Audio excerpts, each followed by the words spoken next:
I want to focus on what Ranking Member McCollum said in her opening statement. She said, quote unquote, that the fiscal year 2026 budget process is off to a very rough start, and it could get a lot rougher as we look out over the budget horizon. As she said, there are rumors that we won't get a full budget until June. There's also the concern that we would be required in this subcommittee and full committee to mark up before any effective oversight of the full budget. And there are even some concerns that some in the administration would prefer that the normal budget process not occur this year and move into another CR, which I think and hope we would all agree would be a disaster. And so from our perspective, we are in the discharge of our oversight responsibilities, essentially having to shoot in the dark at oversight right now and do predictive oversight without knowing exactly what we're overseeing. And so that forces us into trying to get the information from you that you're in the middle of deliberating inside the Department of Defense right now, and to understand what the issues are that you are facing with HCR, because as we stand here today, since we are in a full year CR, we are in a situation where essentially the information and the decisions that we're being asked to make right now are 2 years old. That's the last time we did effective oversight on a decision that was actually reflected in a full budget. So I'm just going to go right down the line here and ask each of you, what are the principal issues that you are dealing with right now in the budget that we can start to get a handle on before we have a full budget, before we have full information, and especially if we do not have the opportunity to provide full oversight before we have to make major decisions in this subcommittee.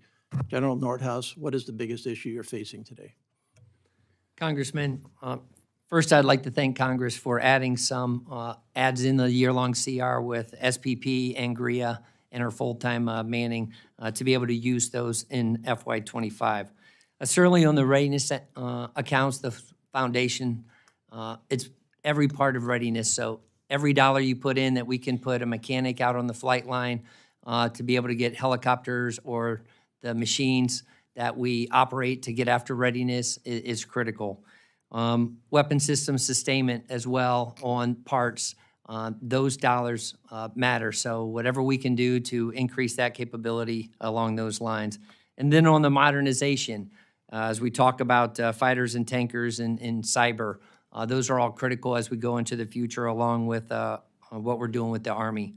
And then lastly, for our warfighters, there are things that we can do in the future, whether it's duty status reform, full-time support, or mil-tech modernization that can have a big impact as we go forward into the next year. Thanks, Congressman. Admiral DeCore, biggest budget issues you're facing right now?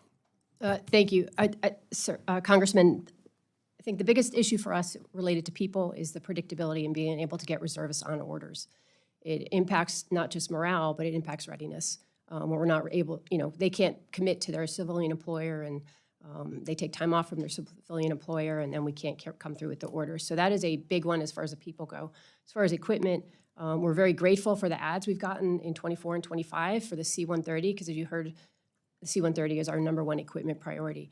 And we are behind glide slope for that recapitalization effort. So those are our biggest impacts. I'm sorry I'm doing this fast, but I need to get through all of you. General Harder. Yes, sir. Biggest issue really two, the reserve pay accounts. So that runs across our formation as far as getting our soldiers' orders cut, getting them to training exercises. We have some big training exercises coming up. We're looking at how do we manage that. And then it gets to Class 9 repair parts for our equipment, because that's all budgeted for, and how do we order that? So those are the two biggest issues, followed closely by military construction and sustainment of our facilities. That's where we're looking close. General Hanson. Yes, thank you, sir. I echo the thanks on including degree in this year's CR. That was certainly beneficial. But for us, we had to reduce our re-enlistment incentives for the remainder of this fiscal year as a #1 impact. And then I think second, as we lose our operational funds, not only for the reserve component, but on the active component in the Marine Corps, our exercises are minimized, which gives us less time to train with our active component forces like we're going to do when we're in the first island chain. Thank you. And General Healy. Sir, echoing much of what's been already said, the predictability and stability of being able to pay our participants is one of the biggest factors. With the O&M accounts, as I mentioned in my opening statement, we're going to be $26 million short of flying out our flying hours this year. So we're working trying to figure that out. In addition, quarterly authority during a CR doesn't work well with weapon system sustainment when you've got large ticket items like $62 million to put a B-52 into periodic depot maintenance. So those continue to be challenges as we go forward. Thank you very much.